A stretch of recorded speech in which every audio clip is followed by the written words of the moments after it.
This was by Alex Moss.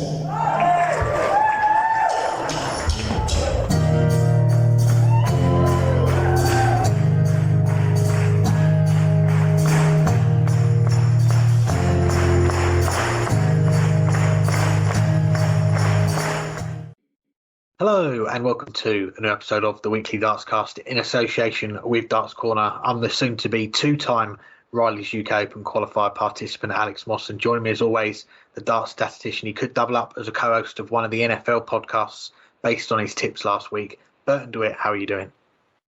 Yeah, I know, early leader for tip of the year.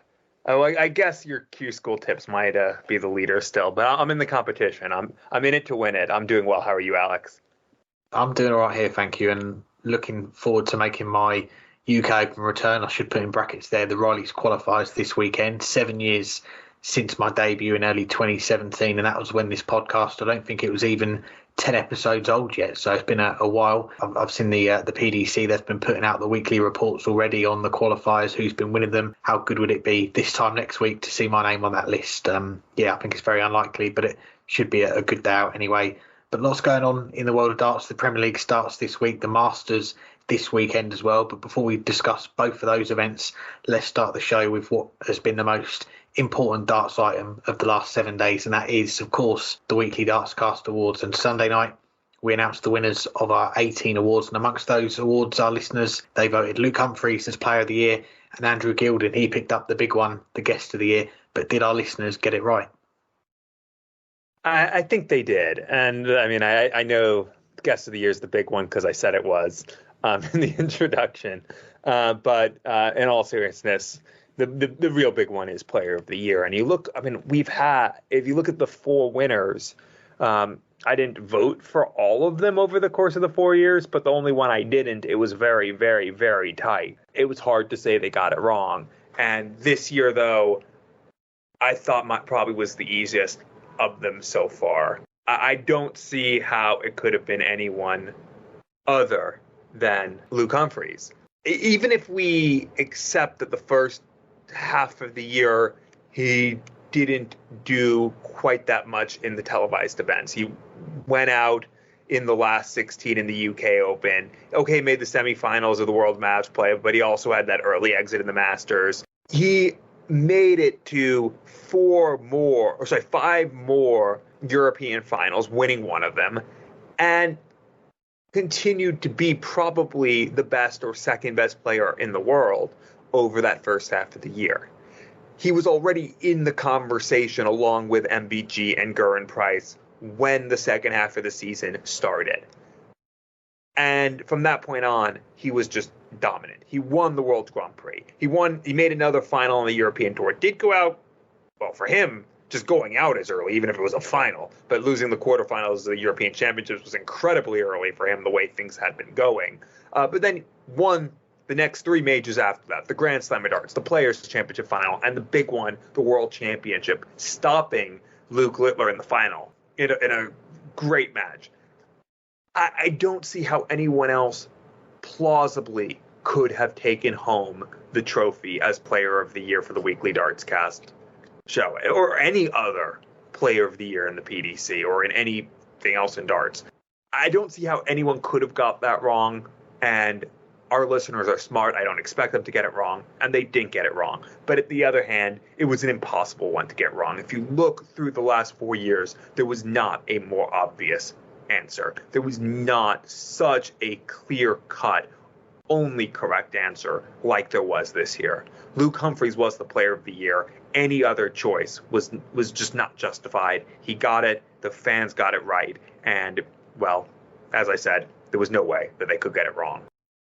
Yeah, I think you're absolutely spot on. And I'll start with the Player of the Year. And in that particular vote, our listeners, you say they know their stuff. It was almost unanimous. Just over 92% of the vote went to Luke Humphries. The other 8% shared between Beau Greaves, Andy Bartons and Luke Littler. And all three of those players in their own right had a great 2023. Beau Greaves winning the two big events in the ladies' game, the Women's World Match Play and the Lakeside. Andy Bartons winning the Lakeside as well. Luke Littler had a brilliant year as well, capped off with that run to the final at Ali Pali. And who knows, maybe if Luke Littler had have won that final against Luke Humphries, it could have swayed some of our listeners. The vote could have been a little bit different. It could have been a little less one-sided. But yeah, like you and like a lot of our listeners, I think Luke Humphries is the rightful winner of Player of the Year. He won 4 major titles, capped it off with the World Championships, moving to world number 1. It's a CV that for the last 12 months, no one really comes close to. I think the closest would be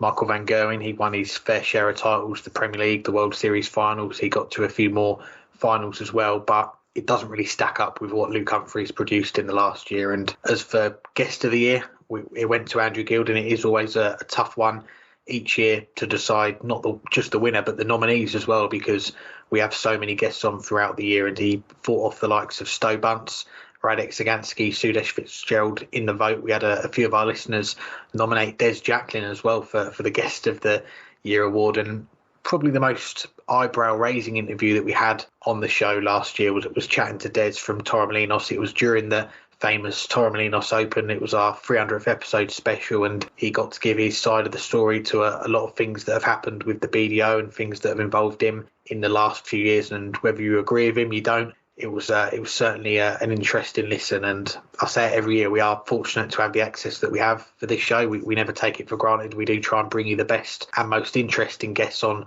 the show every single week. And I mentioned at the top of the show, 2017, that was our first year doing this. Well, few moments during those 7 years have been as surreal for me than being on that Zoom call with journalists from some well-known newspapers, publications on. It was the morning of, I had to go and have a look back, Tuesday, the 7th of March, 2023. It was a Zoom call. It was titled Andrew Gilding, Kazoo UK Open Follow-Up. And it was just one of the most incredible stories in darts last year and ever, really. 200-1 pre-tournament shot, winning the UK Open, beating one of the all-time greats, Michael van Gerwen, in the final. And for us getting the chance so soon after that to do a one-on-one interview with Goldfinger for this show, getting some insight from the man himself on what it was like for him on that Sunday night in Minehead. And how did he celebrate? Well, he told us on this show there was nowhere open Sunday night in Minehead, so he went to the back of his car, pulled out a pot noodle, and for that insight, a deserved Guest of the Year as well. Yes, and hopefully that reminds you that you might need to pull out a pot noodle ahead of the Riley's qualifiers if you want to try to duplicate Goldfinger's success. Although, obviously, he didn't have to go through Riley's qualifier to get there last year. Now, nor will he this year. Of course, 18 awards in total handed out in our 4th annual award show this year, and that closes the book on 2023. Looking ahead now, what are you most excited about darts-wise for 2024? Well, before I get into that, just to confirm, it will be a pot noodle before I play, and then it will be a kebab once I've won the qualifier. That seems to be the in thing at the moment. But yeah, looking ahead to 2024, I've been meaning to write up my darts wish list for the year ahead these last few weeks, and hopefully by the time you're listening to this, it might be up on our website, so do go and have a look at that if you want. But every year I put together a list of things that I want to see happen in the next 12 months. Last year I just went and had a look back, and I think I got 4 out of the 9 or 5 out of the 9. I said I wanted to get to 300 episodes for this podcast. Well, we've certainly done that now. I wanted to see 128 entries for a Women's Series weekend. We got that. The WDF to improve their communications. Okay, I wouldn't say it's perfect, but it's certainly a step in the right direction.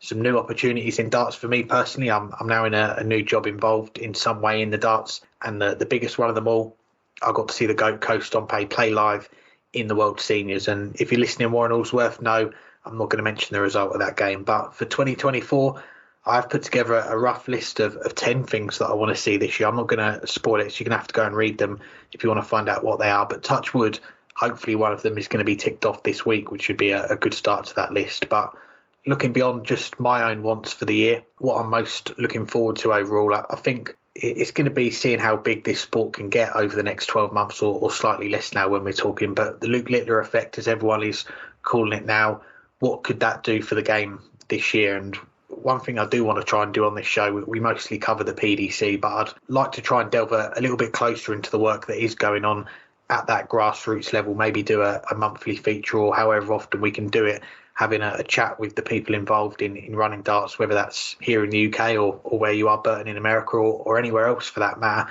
And I'm talking about academies, darts clubs for youngsters, adults as well, and seeing how they run and what the uptake has been like. Has the interest grown at all? And at the same time, it's going to give them a little bit of free exposure as well. And I like to give back in some small way if we can, get these academies, clubs and volunteers, for the most part, that platform to promote themselves as well. So that's something I'm looking to try and do this year. But another thing I'm interested to see is a little bit higher level, I guess, is in the PDC and how the rankings are going to look this time next year. And we had Christopher Kempf, the PDC statistician, good friend of the show. We had him on recently, and he touched on this a little bit about the changing faces of the game and how many of the rivals of Phil Taylor's era, they are drifting away or they're dropping out of the rankings. And a few of those players have certainly got to keep an eye on this year. Adrian Lewis, we don't know if he's going to come back onto the tour this year. If he doesn't, the Corey Cadby rule, it means he is going to drop off the tour. He's going to lose his tour card. A few other names in there that are well-established names, the likes of Mervyn King, Vincent van der Voort, who we saw play at the weekend in the World Series, Mensah Suljovic,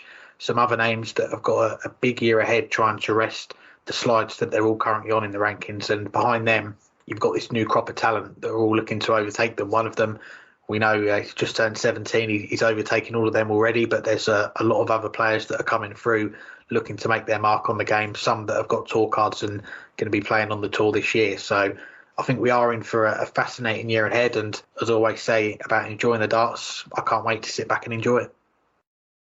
Yeah, we'll hang tight for a little bit.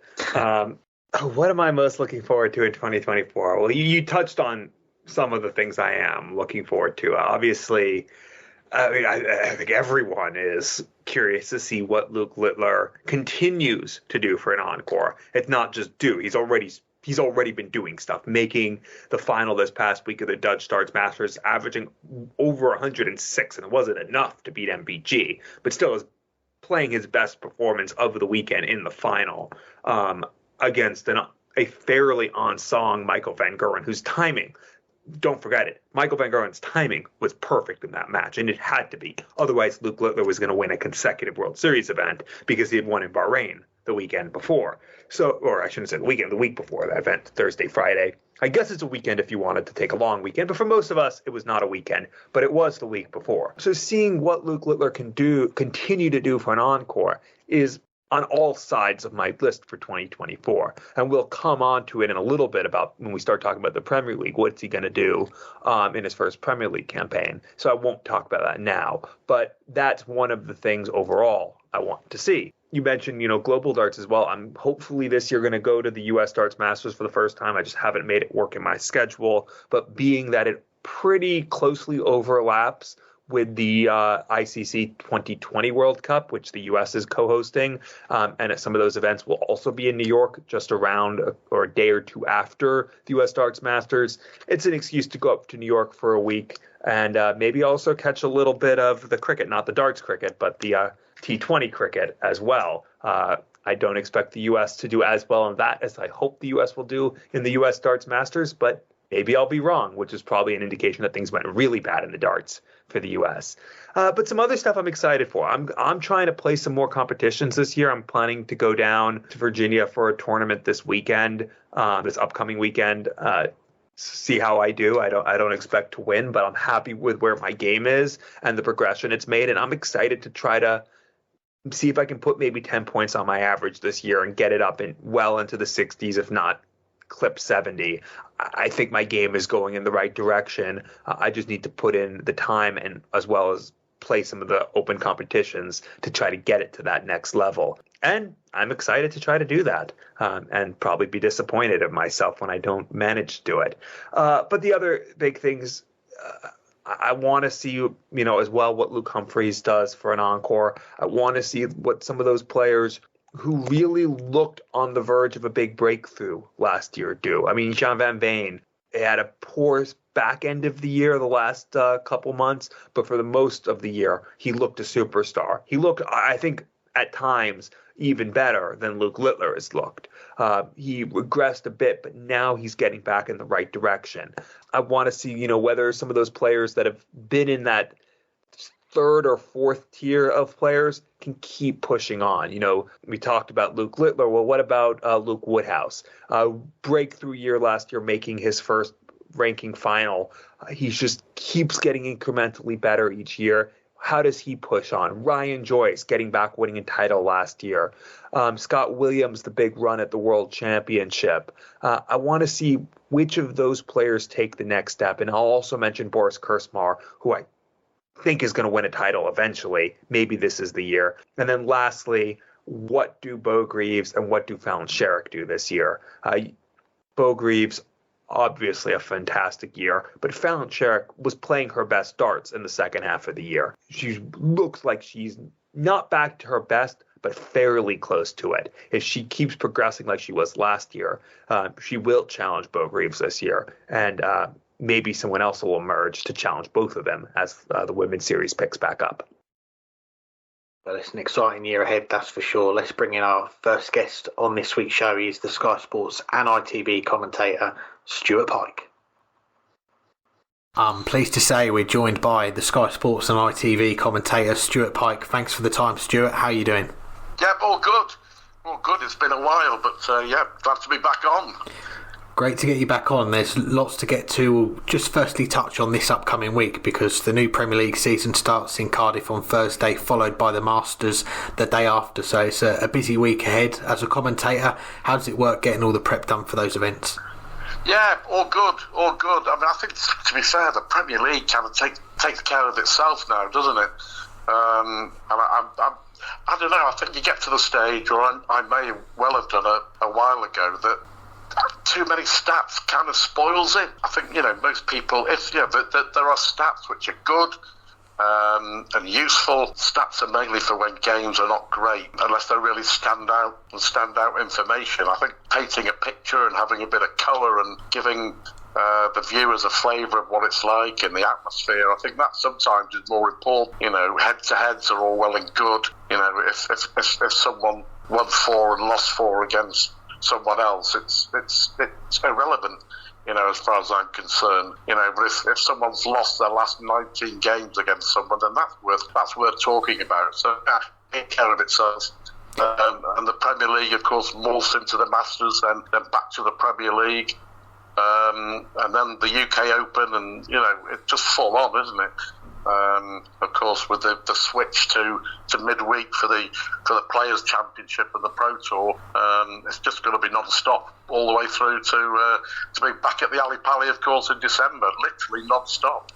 Yeah, we're looking forward to it. And we last had you on the show, it was back in the summer of 2022, so it's been around 18 months. So we've got to talk about what happened in the meantime and the greatest leg, as it's being called. We spoke with Wayne Mardle about it just before the last World Championship. You were there alongside him for that moment when Michael Smith hit the 9 after Michael van Gerwen missed the double 12 himself. What are your memories from what was an iconic moment in darts history? Well, I don't think it'll ever be repeated. Certainly not in my lifetime. It is. It's the ultimate moment. I think for a commentator, it's some people on the pitch, they think it's all over. It's your Aguero moment, isn't it? It's just something that will always stick long in the memory, and still does. And I actually left the middle pages of my big notebook for the final. So everything was scored. I score everything as I go along. You may see in the video that I just wrote something down as soon as it went in. I just keep a record, and I got all that framed and signed and given to Michael Smith, because the whole match is there on those 2 pages, and it's a one-off. But yeah, I think it's also a great example of 2 commentators working hand in glove. It was my call, to do the Van Gerwen 9-darter. And I think the part of it is when I said over to you, Michael Smith, it was also over to you, Wayne Mardle. And it just became, with I Can't Spake and the greatest leg ever. And, I think it'll always be remembered as the greatest leg ever in one of the great finals. But, real privilege to be involved in something like that, having done this for over 20 years now. And calling the end of that game, you said that Michael Smith, he was born to be a world champion. You two, you both live in St Helens. When did you first come across Michael, and how soon did you get the sense that he could achieve a lot in the game? Wow, probably a good 10, 11 years ago, 12 years ago, maybe even longer. He was always a big name in the sport in these parts, and his father's club is about 5 minutes away from where I live. So I used to go and see him up there, but there was always a buzz about Michael Smith being able to make it right to the very top. And I'm sure people got absolutely bored rigid of me saying every time he lost one that he will win one, and when he wins one he'll go and win a lot more. And the winning the Grand Slam, of course, it snapped the hex, didn't it? And I just thought that after that he was going to win the World Championship, and I had no doubts about that from when a dart was first thrown. It was interesting that Michael van Gerwen was the best player all through that until the final. But it was his moment, wasn't it? It was his dream. It was his destiny, and I think more will follow. I think that life as a world champion, as a first-time world champion, very, very difficult, and there's going to be lots of peaks and many troughs for Luke Humphries in 2024. It's really, really difficult. People shouldn't underestimate that. The demands on your time, and just basically living the life of a world champ. And I think that's where Michael Smith struggled. He still did quite well in the majors, but I don't think there's anything wrong with that. I mean, it may never happen again. I'm sure it will, but it may never happen again. And you've got to live the dream. You've got to live the moment, and take the trophy to go and show people and be proud of what you've achieved, and go on the television, the radio, and walk out at St Helens Rugby where he has a season ticket. All of these things, you've got to enjoy it. You just got to embrace the moment and embrace what you've just achieved. And I think that had an effect on him. But he'll win the World Championship again, of that I've no doubt. You mentioned Luke Humphries there. We fast forward 12 months. We're talking about two other former World Youth Champions in the final. Luke Humphries, Luke Littler. Let's start with the champion, Luke Humphries. It was his opponent who's taken a lot of the spotlight, really. But should we be talking more about this spell of success that Luke Humphries is having? 4 majors in the last 3 months, and now he's world number 1 as well. Yeah, incredible, isn't it? Absolutely incredible. I think sometimes your name is on it, isn't it? I mean, he had his struggles.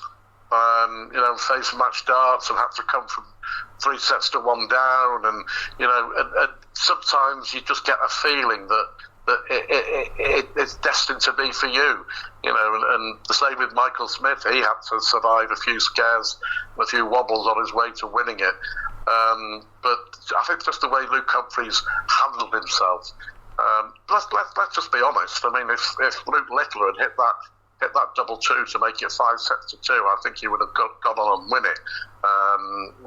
But it was just too much really for Humphries to come back on. But the way he handled himself and the way he stepped up a gear or 2 or 3 and put the pressure. Let's also say that the first time that Luke Littler was really challenged throughout the whole tournament was in the final. And as a 16-year-old, he still handled it absolutely superbly. But Humphries won it on merit. He was the best player. He deserved to win. I don't think anyone can argue with that. And this might be a sort of left field statement, but I honestly feel that Luke Littler not winning it may be the best thing to happen for him in terms of his future in the sport. I just think if he'd have won it at 16, he has nowhere to go. I think he may have suffered for it. He will win the World Championship. There's no doubt that he will. He's a once in a lifetime, a once in a generational player. But I honestly believe that it may turn out to be the best thing for him not winning the World Championship. Yeah, he's a very special talent, and once he got to the final, I don't think there was any doubts about Luke Littler being in the Premier League. But how do you think he is going to fare in his debut? Because a lot's been said about his schedule this year with the Pro Tours, the Euro Tour qualifiers, on top of everything else that he's going to be involved in. Bring it on. That's his attitude. Bring it on. The more, the merrier. He wants to play them all. He wants to be chosen for the rest of the World Series as well. He wants to go to New York and Copenhagen and Poland and Australia. You just bring it on. But I think at that age, there's a certain responsibility, without a shadow of a doubt, for many, many people to make sure that he's looked after. From his family and his parents and obviously his management team, the PDC, even the journalists and commentators and people who cover the sport. But I think he's capable of doing it. He's 16, or he's 17, of course, now 17 years of age. At that age, it's all about having fun, enjoying yourself. He's young enough to do that, and I think the Premier League won't hold any fears for him whatsoever. He'll just go out and enjoy it and take it as it comes. He possibly should have beaten Michael van Gerwen in the final of the Dutch Darts Masters. He had darts to go 7-6 up and then throw for it, but he didn't. But he was okay with it. You know what I mean? And I think that's very much a part of his DNA, that he's okay with things. I first saw him many, many years ago, and everyone was talking about him, a bit like Michael Smith in the town in St Helens and Warrington. But, when was it? Probably 2-3 years ago at the Masters, he came and played a JDC final on the stage on one of the days. And there were 20, 30 people in the audience just coming in, waiting for the main event to start. And I remember I was stood on the balcony overlooking the arena on the stage with Chris Mason, and we looked at each other, and it was just like a knowing look and I sort of coined the phrase that the kid can play over the past few months, and I just think he'll take to the Premier League as if he's a veteran. And I think he'll qualify for the semi-finals. There you go, I've said it. I think he'll be at the O2 in May. Yeah, the bookies at the moment, they have got Luke as one of the favourites to get in that top four. They've also got Peter Wright, very much out of form at the moment, as the favourite to finish bottom of the Premier League. Do you think Peter can arrest this slide, or do you see it continuing this year? Well, I understand why the bookies are saying it. He just looks a shadow of his former self. I think Peter himself was had sort of talked himself round to thinking he wasn't going to be picked for the Premier League this year. But he's a 2-time world champ. He's great to watch. He's great entertainment. The walk-on, the crowd love him. And don't forget, that's all part of the Premier League package. But yeah, he's got a lot to prove this year. But we sort of said that in a way at the start of last year, and he had a shocker of a year, and then went and won the European Championship. I think that's very much what Peter Wright is like. But and he's already said this year, hasn't he? He's going to have a go and just pick one set of darts and concentrate and focus. And he hasn't been at his best in the two World Series events that we've seen, but I think it'd be a foolish person to write Peter off.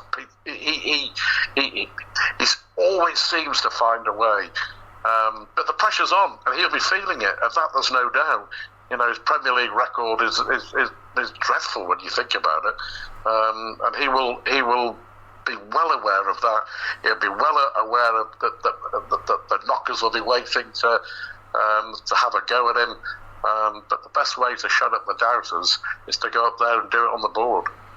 Definitely, Peter's had many comebacks in his career. He come back and won that European Championship last year, and we saw some first-time major winners last year as well. Chris Dobey, Andrew Gilding, Luke Humphries, of course, who we've spoken about. But looking ahead to the rest of this year, 2024, who do you fancy to maybe be the next first-time major winner in the PDC? Wow, that's a really, really tough question. I think the field in all the events is now wide open. If you'd have asked me 12 months ago, I would have, without a shadow of a doubt, said Luke Humphries, and that's how it's proved to be. I think you may well look at someone like Joe Cullen, who has made a habit of losing epic games in TV majors. He may finally get it right. Of course, he won the Masters, but I'm talking about a big major. I think Dobey will be in there as well to win a ranking event. And I think he would consider himself a little bit unlucky about not getting another call to arms for the Premier League. But it's difficult to see. I think if you're gonna talk about someone winning one for the very first time, you've got to say Littler. You have to say Luke Littler, because there is no fear. He goes out, he enjoys himself, he has a good time, and he's such a supreme talent that I'd be extremely surprised if we were talking again in 12 months' time and he hasn't won a big one. Yeah, can't argue with that. And two more before we let you go. This is the 20th year of the Premier League. You commentated on the very first one back in 2005. It had the likes of Phil Taylor, Wayne Mardle, Roland Shelton and so on. We've seen it get bigger and bigger. The crowds, the prize money's increased. But what's your favourite moment from the Premier League so far? Oh, that's a difficult one. I mean, we go back to the first night at Stoke City Hall or Stoke Town Hall, I think it was. When it all kicked off, and I think there might have been 800 people. We were in leisure centres in the likes of Kidderminster and Reading and Taunton and Widnes, and it was a real punt by the PDC. But boy, did they get it right. I mean, I think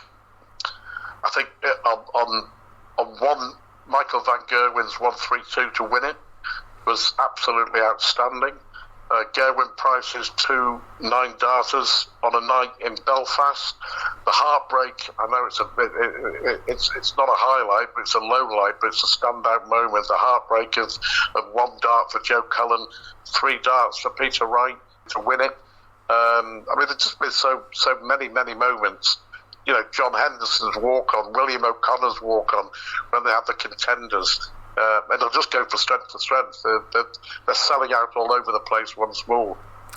And lastly, we should finish up asking about another Premier League and your beloved Everton, just above the relegation zone after that points deduction. Are they going to stay up?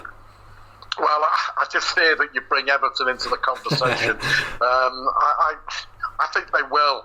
The appeal against the 10-point deduction is going to be underway, of course, isn't it, when the podcast goes out? But I think they'll get some points back. I think they've been stitched up. I think the Premier League had moved the goalposts. I could rant on and on. But I think football-wise, they're good enough to stay in the Premier League. But we shall see. If you follow me on social media, I get even more grumpy and angry as the year goes on. Well, Stuart, always great to get you on the show. Thanks for taking the time, and we wish you all the best for what else is to come in 2024. A pleasure as always. Thanks again to Stuart for joining us. Now let's look ahead to the Premier League. The 20th Premier League darts gets underway on Thursday in Cardiff. But let's first look back. What are your favourite moments from the last 19 years of the Premier League? I have to start with, even though it was before I was watching darts, but I've seen it so many times. Phil Taylor's 2 9-darters in the match against James Wade. It's an iconic moment. Maybe the most iconic moment in Premier League history, because there is nothing more. I don't even know what the word I'm looking for. I'll use iconic again. Sure, we'll go with it. I'll just keep using the same word. Nothing more iconic than a 9-darter to begin with. And to have the best player of all time become the first player, and in televised matches, still the only player to throw 2 in one match, was incredible. It has to be the first thing that comes to mind. But at the other end, continue using the word iconic, the other highly iconic moment was at the opposite end, with Peter Wright missing those 6 match darts to win the 2017 Premier League. Now, it's easy to forget that he had already broken his major duck. He won the UK Open over Gerwin Price a couple months earlier. And sure, you can say, all right, there was no Phil Taylor in the event. There was no Michael Van Gerwen, who was out injured in the event. And Peter Wright was the first person to say that. But he had won a major. And he beat Phil Taylor in the semifinals, a good match. And then he gets through. He's 10-9 up, 6 darts at double, left 32 after 9 in that leg. It's easy to forget that part as well. It wasn't just that he was on a double. He was nearly a perfect leg. 32 left after 9, missed 6 darts at double, and then just doesn't get off on the throw in the deciding leg. And it's something that haunted him for 2.5 years after that. That as well as missing the darts against MVG in the final of the Champions League a year and a half later, 2 years later. But I'll mention two more moments as well. First, have to go with Glenn Durrant in his Premier League debut, becoming only the third player ever to top the table, and then playing his worst darts of the Premier League, managing to get through and win the title on debut as well, topping the table and going on and winning it. After all the semifinal defeats he had in the PDC, to finally get one. And it really was his swan song in the PDC, because right after that he got COVID and he was never the same, and 2 years later dropped off tour. But to get that title, to become Premier League champion, was probably my favorite moment in the Premier League. Rivaled maybe only by, when you had the challengers, John Henderson in Aberdeen with the amazing walk-on in the draw against MVG. But then finally, one of the best matches in Premier League history. And there's a few, the MVG when he nearly averaged 132 against Michael Smith. Terrible last couple legs to only average 123 in the end. MVG's 115, 116 losing average. There's a few iconic ones. But one that, just with everything in the context of the match, I think is one of the best, was that Johnny Clayton-Dimitri Vandenberg match in 2021. Winner take all, final day. Whoever got through would go to the semifinals. Whoever didn't would go out. And they both averaged north of a ton. It was a tight affair all the way through. But Johnny Clayton got it done 8 legs to 6 in the end. And as a result, made it to the semifinals, where he did okay. He won that. And then he did okay in the final. He won that too. But he had to beat Dimitri Vandenberg in that last league stage match just to get there. And it really cemented Johnny Clayton's status as one of the great players in world darts. Some good picks there, and particularly that Glenn Durrant one as well, winning the title in 2020. And we've had Glenn on the show numerous times over the years, but what that chat that you had with him after winning the Premier League, the insight that he gave and how he was feeling playing that night, because I think all 4 players really did underperform on that finals night. Glenn himself, and he said how weird he felt on stage. I think he was saying about his legs felt like jelly or something like that. He really didn't feel comfortable, but that night produced one of the greatest moments of his career, winning the Premier League. And this is part of our question of the week as well, sponsored by Condor Darts. I should have mentioned that. We've got a poll on Twitter at the moment. Glenn Durrant winning the title in 2020. That is one of the options that we've put on there. 20% of the poll is going with that at the moment. MVG, the 132 to win the title in 2013, I think it was. That's got 23%. Another one of the moments that you mentioned, Phil Taylor's 2 9-darters in the final in 2010. That is leading the way, 48%. Other going with 9%. And the poll, as always, is open all week. So do go and have your say. And if other is your response, then let us know what your favourite Premier League moment is. Some of our listeners have already shared theirs with us. Dom Guido saying Smith whitewashing Barney in 2018. That season of the Premier League was streamed live on Facebook here in the USA, and it was my introduction to the sport. Seeing the walk-ons and then the dazzling performance in Rotterdam of all places made me a fan not only of the sport but of Smith. Paul Hoy saying Barney beating Taylor and MVG in one night to win the Premier League. Watched it in Portugal and was on my 30th great night. Hashtag Barney Army. And Kevin Power, a few people going with this one. Jose de Souza, the 120 finish, 3 tops. What a moment that was as well. And I think for the Premier League, for us hardcore darts fans, if we want to call ourselves that, who watch the game all year round, this tournament is taken a bit of a bashing in the last few years with the change in format going from 10 players to 8 and the nightly tournament. It does feel more repetitive now than it's ever done. But I've got some fond memories of watching the Premier League, particularly the early years around 2008, 2009, when my granddad, he'd tape the darts for me and I'd watch it every week on replay. And I loved it as a kid back then, getting to watch a session of darts every week, seeing the best players play against each other for 3-4 months. Happy days. But fast forward to now, there is just so much more darts available and it's a lot more accessible now. And I'm not someone who's going to be watching every week. I'll tune in every now and then. I'll check out the results after, pick out some of the highlights. It does seem to drag on, but every year it does provide some highlights and memorable moments.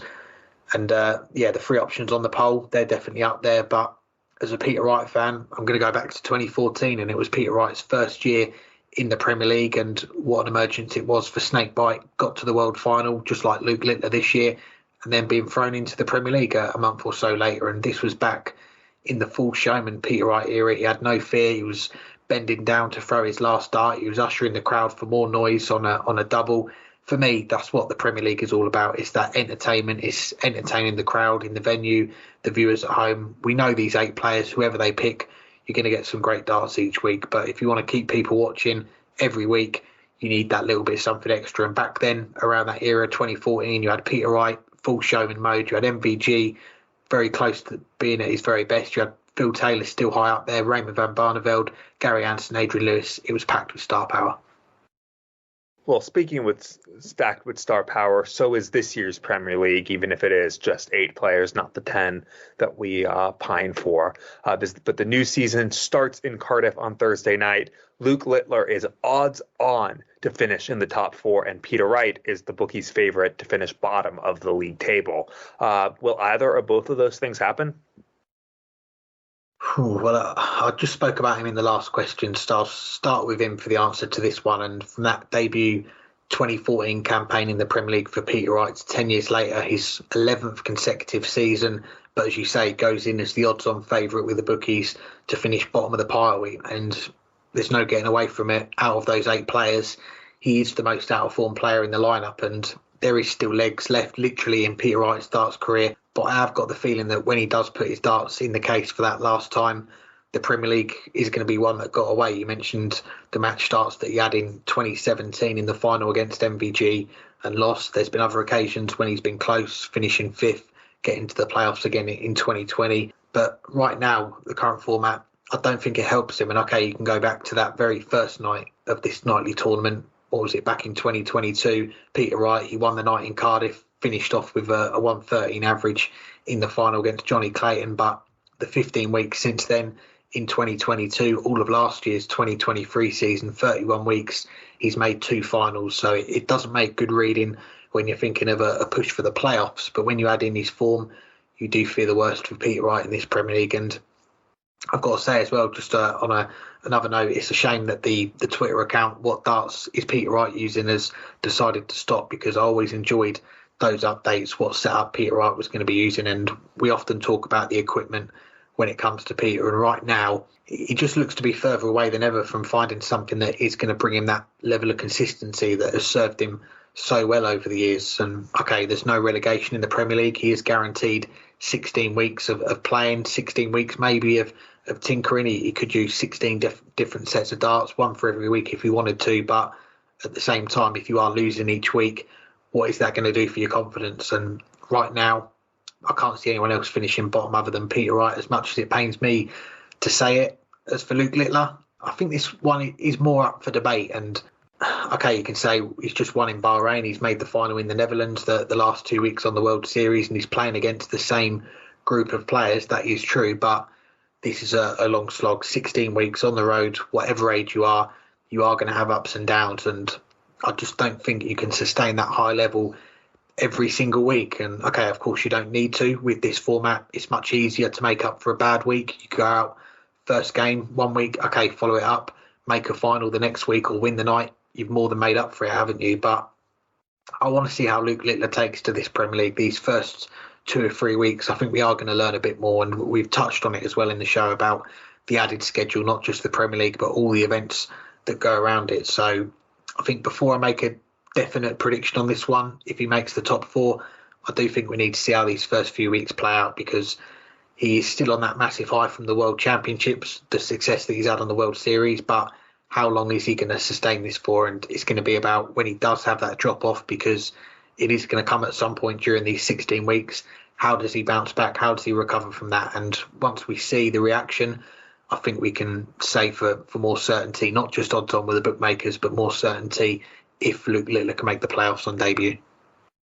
Yeah, the odds on is the part that gets me, just because I think there are still some question marks, but they're rapidly becoming narrower and narrower the way he's playing right now, it's almost a foregone conclusion he's going to make the top 4. But there's no guarantee he's going to continue to play at this level. And we still need to see how he responds to losing. Obviously, losing a single match, he's responded admirably.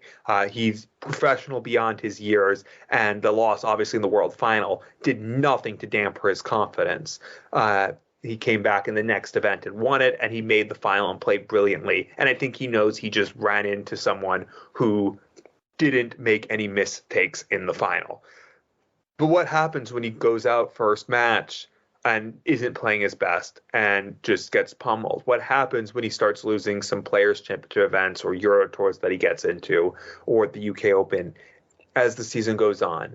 I think he'll handle it fairly well, but we just don't know. We don't yet know how he's going to react because he hasn't yet had to learn to lose. And to put him odds on without knowing that is just a little bit too optimistic. That said, right now, he is one of the 4 best players in the world. He might be the best player in the world right now. And right now, I do think he's going to finish in the top 4. As far as Peter Wright goes,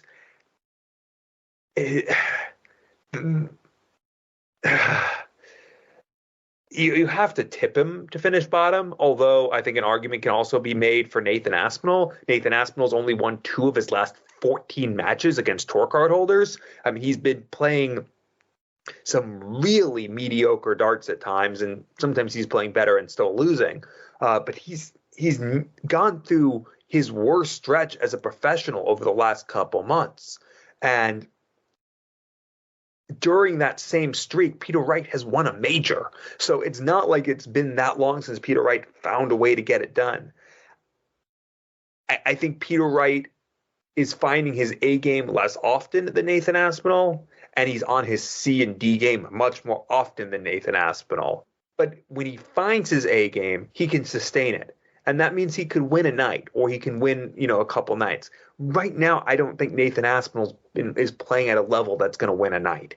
But I think he's going to play at a level that'll win a match more often than Peter Wright will. There's just that little bit more consistency, and Peter Wright right now has none whatsoever. I am much more worried about Peter Wright than I am about Aspinall. I think Aspinall will get things corrected at some point, but I don't think it's a foregone conclusion that Peter Wright is right now the worst player in this field.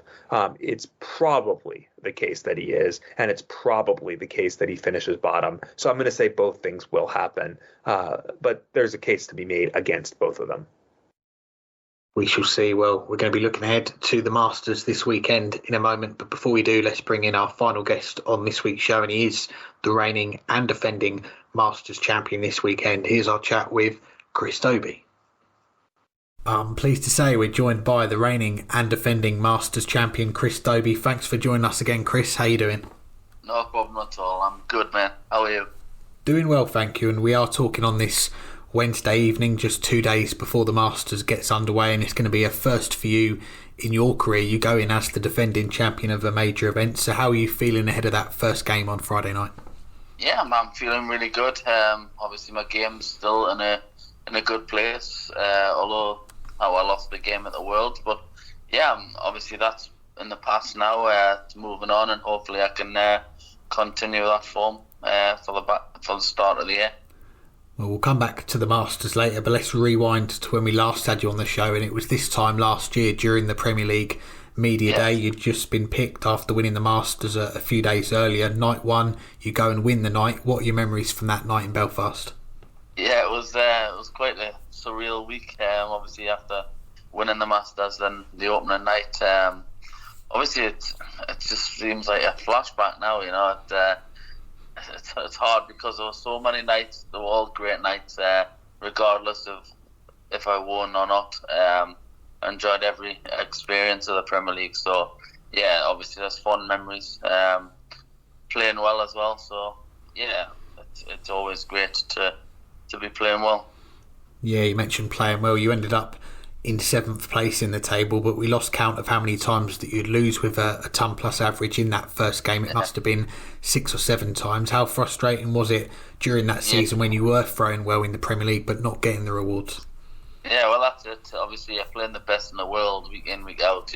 It's going to be tough, and I just kept telling myself, don't beat myself up. I'm playing well. The results will finally come, and it took a while to get my next win. But I started to play well and start getting results again. But I loved every experience of it. Obviously, gutted to just miss out this year, but look what it's done to Luke Humphries last year by missing out. So hopefully I can look to him and put that point across. Definitely, yeah. And you mentioned about enjoying that experience of the Premier League, the current format with the 8 players. You play up until finals night, so 16 weeks guaranteed on the road, travelling around the UK, Europe, playing in all those big arenas. How much did you take away from that experience of being a Premier League player last year? Yeah, it was massive. I learned a lot. Obviously, the travelling side of it. I was there every Wednesday, play Thursday, travel Friday, play the Saturday, Sunday, sometimes coming home on the Monday, having Monday night and Tuesday at home before starting it all again. So, yeah, it was tough, obviously, but you're there to earn a living. It's your job at the end of the day, and obviously having the lads week in, week out around you, it helps you get by that as well, because they're all your friends and they're all good lads at the end of the day. And like I said, they made me feel welcome in the Premier League as well, so it was nice to just fit in instead of being feeling like a spare part. Well, off the back of the Premier League, we saw you make several deep runs in the majors, quarterfinals at the match play, the Grand Prix, the European Championship. It's the most deep runs we've seen you put together in 1 year on TV. Do you think it was, being in the Premier League, a big part of that run of results? Yeah, no doubt about it. Obviously, it's nice to be playing on TV all the time and on the big stages, and that definitely helped towards my runs in the majors, confident of playing on TV again, and the more experience playing in big arenas, it helps massively, and I do put that down to the experience in the Premier League. And one win in particular that we've got to mention during those runs against Michael van Gerwen in the Grand Prix, the 156 to beat him. You've had some big checkouts in your career, particularly during that run to the Masters title, but that's got to be right up there.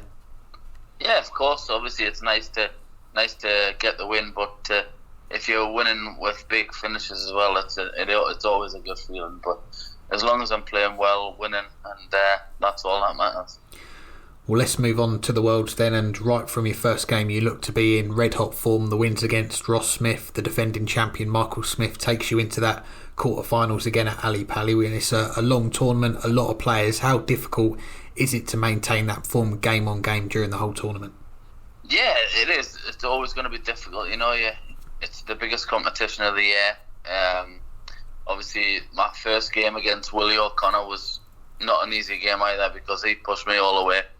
He made me play as well as I did, and you've got to give credit to him for that. But like I said, you're there preparing for one game at a time, which I think that's a lot easier than preparing for a full day of it. So I think my mindset's always in the right place for the World Championship. And the run ends in the quarterfinals. That defeat to Rob Cross from 4-0 up in sets. Robbie wins the next 5 to edge through a heartbreaking defeat for you. Is it one that still stings when you get asked about it? Yeah, I've never not heard from it, It keeps popping up by somebody if I pass on the street or something. But it's a hard one to take, I'm not going to lie. But I felt I didn't do a lot wrong. I think he relaxed and started to play well. So yeah, for me, that I've openly admitted it in the past where I've bottled it against Rob there when I lost from 8-2 up in the match play. I just hadn't experienced anything like that, and my mindset was all wrong. But this time I felt great. I played well. I didn't drop my performance. He just upped his a lot, and he started finishing, taking everything out. So you've got to take your hat off to Rob for that. And yeah, obviously we'll forget about that and we'll move on and try and kickstart the year off with another good run. Definitely, yeah. I was going to say it's quite the break for players from the World Championship to if they're going to be involved in the Masters or the Pro Tours. Can you put your finger on what went wrong? Are you a player that's going to go back and watch those games to find the answers, or is it straight on to that next event and try and put it behind you?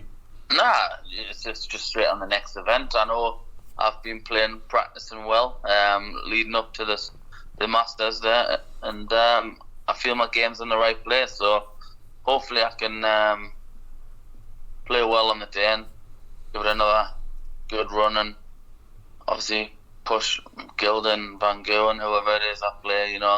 Obviously you can't look past your first game, so all my focus is on Andrew Gilding.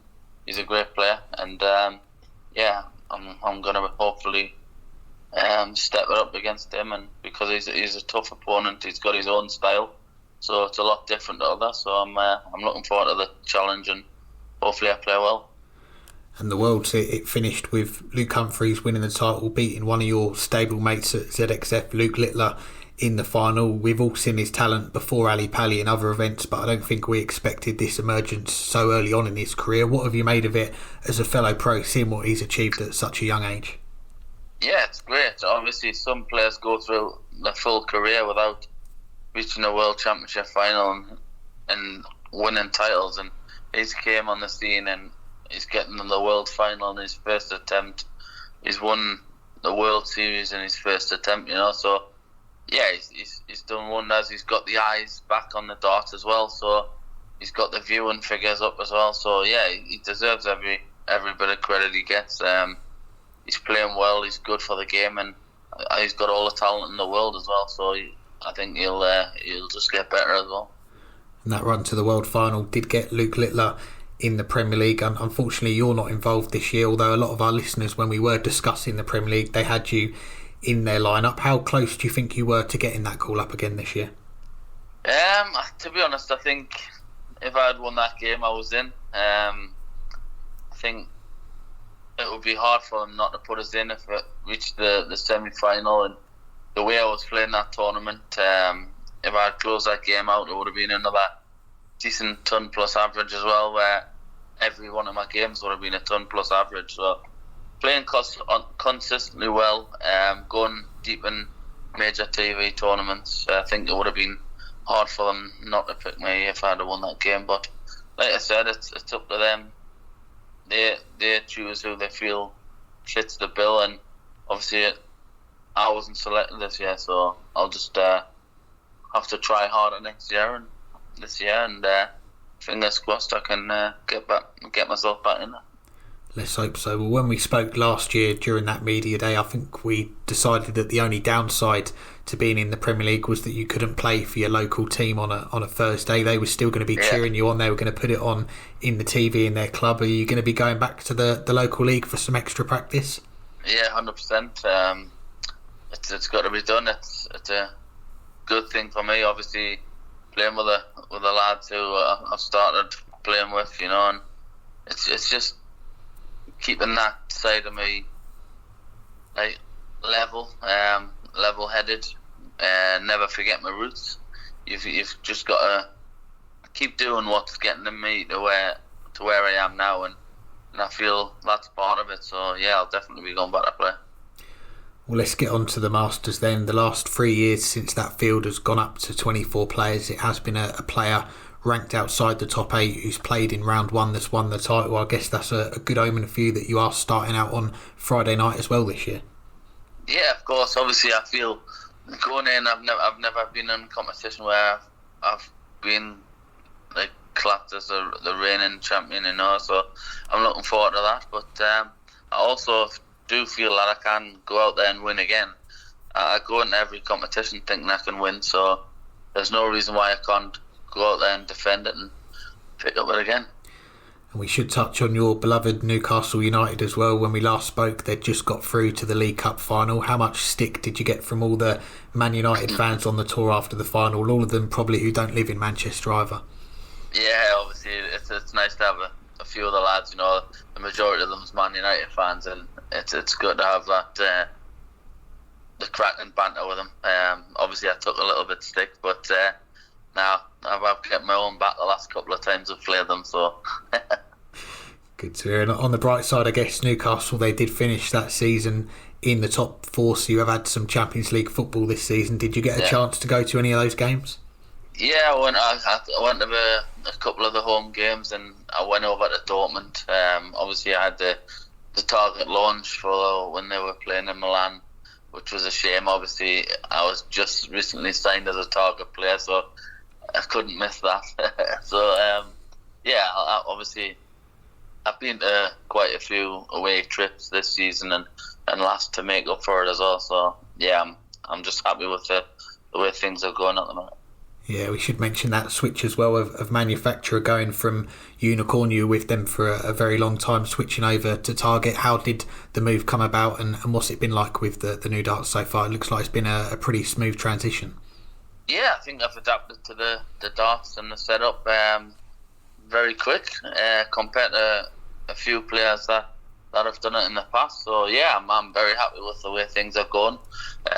Obviously, my darts and everything's spot on. I've got a setup which I'm comfortable with as well. So yeah, I'm looking forward to using them a lot more and seeing how things go. And just lastly, before we let you go, beyond the Masters, you start this new season in the world's top 16. What is the goal for the rest of 2024? What would you like to try and achieve in the next 12 months?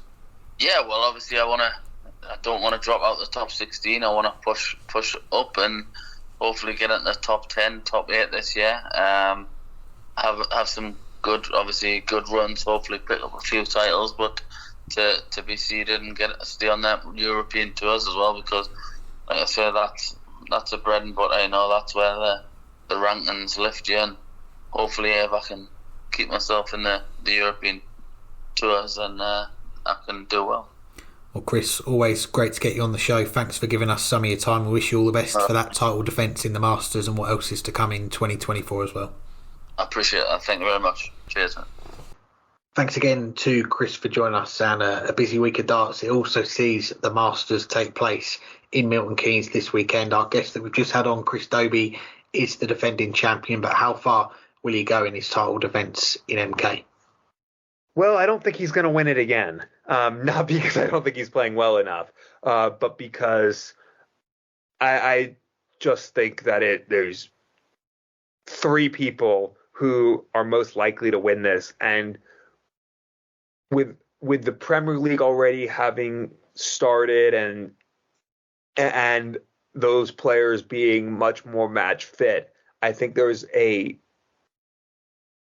advantage that they have that the 16 players in this field who aren't in the Premier League don't have this year.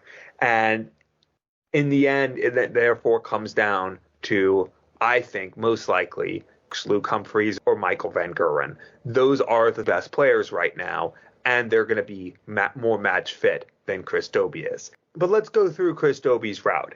First match will be going against Andrew Gilding. Gilding is, other than Luke Humphries, is the player who came closest to beating Luke Littler at the World Championship. It's easy to forget that. Gilding had that chance in the fourth set to force a deciding set, and if it went to a deciding set, I think he got over the line. I think Luke Littler, the only time all tournament Luke Littler looked nervous was in that match after the second break, second advert break, that is, and he was fortunate to get over the line. The rest of the way, even in tight moments, he looked cool, he looked calm, he looked confident. He did not against Gilding, and Gilding therefore was the closest to coming to beat him. But Gilding has not been the same player over the last 6 months as he was in the first half of the year. Chris Dobey has gotten better. Chris Dobey was the most consistent player on television last year, I think, other than Luke Humphries. And very well could have beaten Luke Littler if he was given that chance in the World Championship semifinal. He wasn't, because he blew that 4-0 lead. I think Dobey gets over Gilding, but then does he beat Michael Van Gerwen?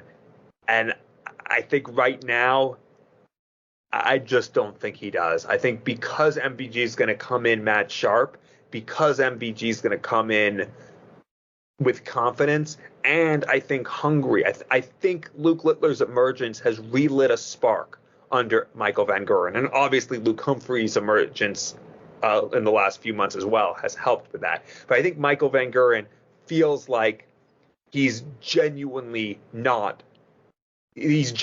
threatened as the best player in the world, and he wants to prove that he still is. When Peter Wright, when Gerwyn Price, when Michael Smith stole the title, he knew they were very good players. He knew they were legitimate world number ones, but he didn't ever think that they were better than him, that they were the best player. I think right now he knows that there's a competition for that, and I think he's hungry to reclaim it. And I just think with the match sharpness, that'll be the end of the line for Chris Dobey. So I think last 16 is where he's going to go. I think the draw is a little bit unfortunate that he draws one of the top three who will be in form, and therefore I'm going MVG in the second round to end Dobey's title defense. Very interesting, and particularly with what you said there about Michael Van Gerwen and Luke Littler, that Luke Littler's lit a fire under MVG, and I'm sort of getting similar vibes really thinking about that to when Michael Van Gerwen emerged on the scene again, if you like, and firstly in the PDC in a major title winning sense when he won that World Grand Prix in 2012 and got to his first World Final at the end of that season and lost to Phil Taylor. Phil Taylor reclaiming the title, what was to end up being his last world title. But that year, 2013, Michael Van Gerwen was winning some major events, but Phil Taylor was picking up a lot of the big ones as well. So, yeah, maybe there's a comparison there. Maybe I have to look a bit more into it. But as far as this question, Chris Dobey, he is looking to make a bit of history himself this weekend, become only the second player after MVG to successfully defend the Masters. MVG, he won it 5 years on the spin from 2015 to 2019. Since then,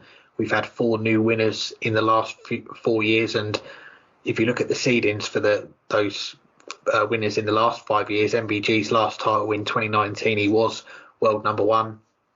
2020, Peter Wright, number 2.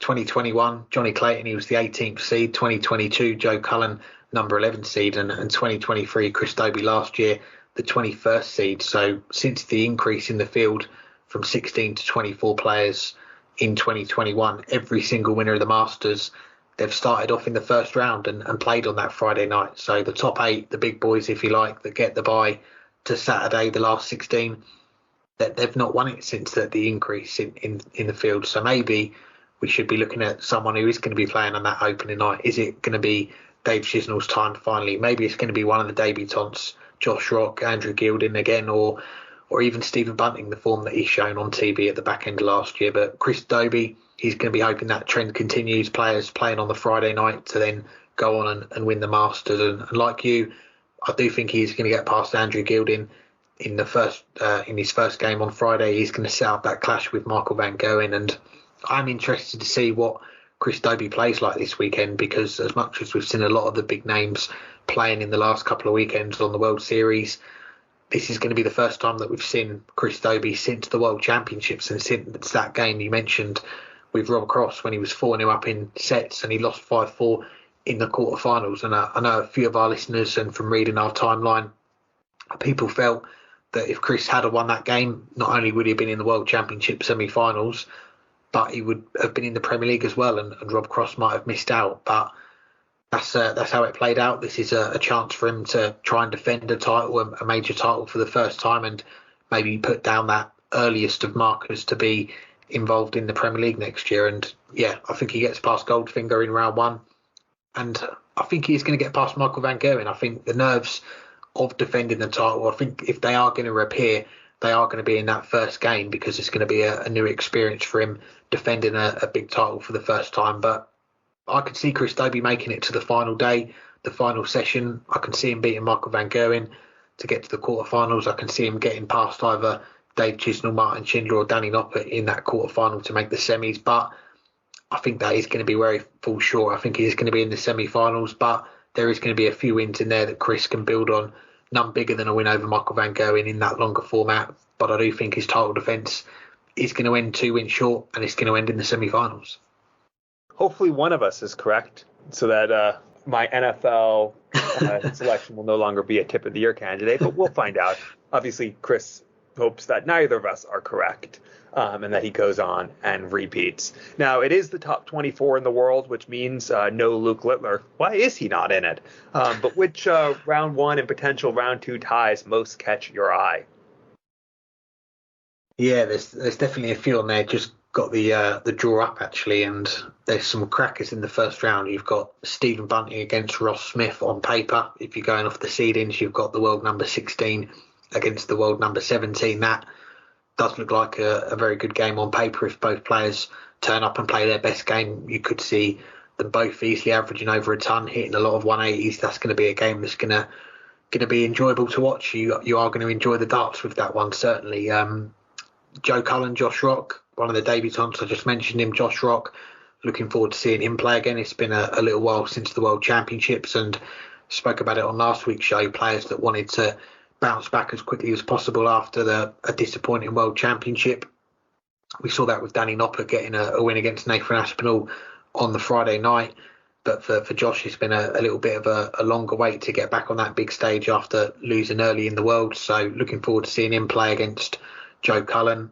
As for the second round games, there's a few standouts there, and got to start with the top of the draw. Luke Humphries, the world number one, the top seed in this event, against either Stephen Bunting or Ross Smith. I think whoever comes through that first round game, that's going to be an interesting game, and that could be a real tough test for Luke Humphries to get his campaign in the Masters underway. Following on from that, I just spoke about it as a first round game, but Cullen or Rock against Gerwyn Price, I think that's an interesting one as well. That one could go close, and it's a matchup. I don't think Josh Rock and Gerwyn Price have played too many times on a big stage, so that will be a good one to watch. If it is Josh Rock, Gerwyn Price, or if it is Joe Cullen, Gerwyn Price, again, you've got a former Masters champion in Joe Cullen against Gerwyn Price, someone looking to get one of these big titles under his belt again. It's been far too long, I think, for Gerwyn Price to go without winning a singles major title in the PDC. Could he pick it up here? He's going to have a tough game in his first one, regardless of who comes through. And then a game that we're both predicting it's going to happen, Michael van Gerwen against Chris Dobey. But if it's not, Michael van Gerwen against Andrew Gilding, a repeat of that UK Open final. It did get our upset of the year. It did lead to Andrew Gilding getting guest of the year, but Michael van Gerwen, Andrew Gilding in front of the ITV cameras again over that long format. Yeah, I think that could be an exciting one as well. So yeah, a few games there to look forward to, and I'm certainly looking forward to seeing how this tournament plays out on the Sunday when I'm trying to get over my first round exit in the Riley's qualifier on the Saturday. Cheer up, you can get a bye to the second round possibly. I hope so. You said some of the matches I was going to say as well. I'll just go quickly through. I have 2 first round ties that I have down, but 5 second round ties potentially. I mean, most of the matches look really good, but I just think there's a lot of really, really good potential second round matches. But of the first rounds, you said it, Joe Cullen, Josh Rock. I think Josh Rock's regression last year is a bit overstated. I do think, I do agree that he wasn't as consistent and didn't hit the same heights last year as he did his first year. But I think some of that was like learning what it was like to be a top 32 player, learning what it was like to go through a season as one of the targeted players. And he started to figure it out in the middle and back half of the year. And I think he's getting back. Joe Cullen, on the other hand, was the width of a wire from beating the eventual world champion, now world number 1 and world champion. But I think that just can be, especially over best of 11, a fantastic match. Stephen Bunting, Ross Smith, that's a final I would want to see. I think both of them, if they're playing at their best, there's no one who, I was about to say there's no one who could beat them. That's not true. There's no one that could beat them, but there's no one who they would not have a very good chance to beat. Both of them are players who can be averaging well north of a ton, closer to 110 than to a ton. And both of them have scoring power and consistency that when they're on their game will leave them tough to beat. They are 2 players who could win this title, but only one of them can even make it to the second day.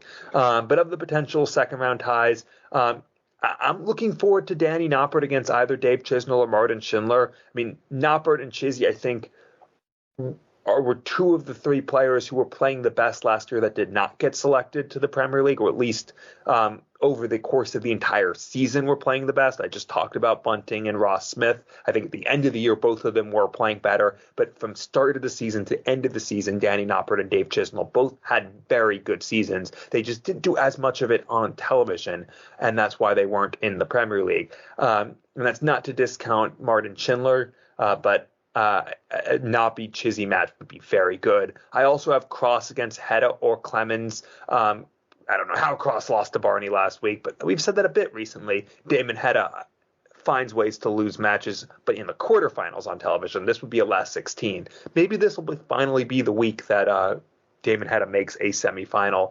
But just quickly, I also have Gerwin Price against either Cullen or Rock like you did. MVG against Dobey or Gilding, which I already talked about in the last question. And then lastly, I talked about Bunting and Ross Smith. The winner of that, what a reward they get, Luke Humphries.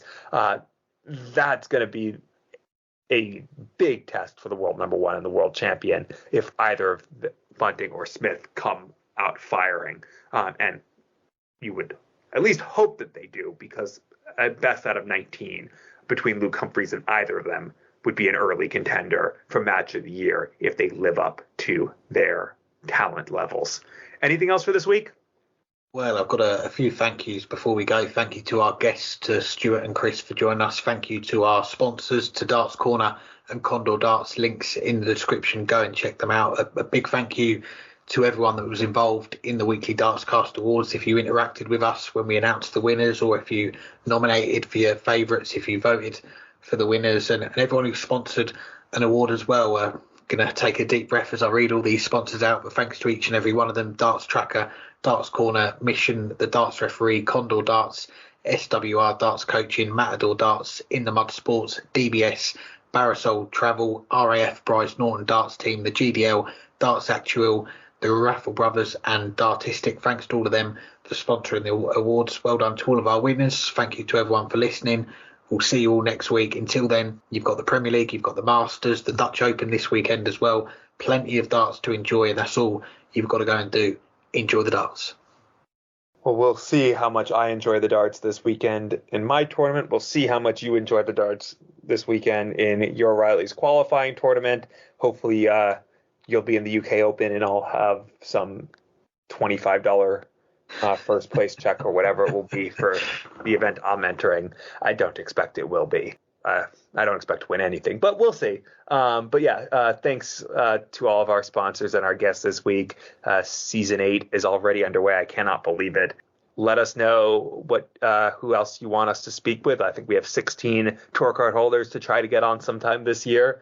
So that's a little more than one a month. Maybe we'll try to get a few of them out for our UK Open show or some of the pro tours coming up. So let's see if we can do it. That's my goal, but you'll just have to enjoy the darts in the interim and hang tight until we accomplish that.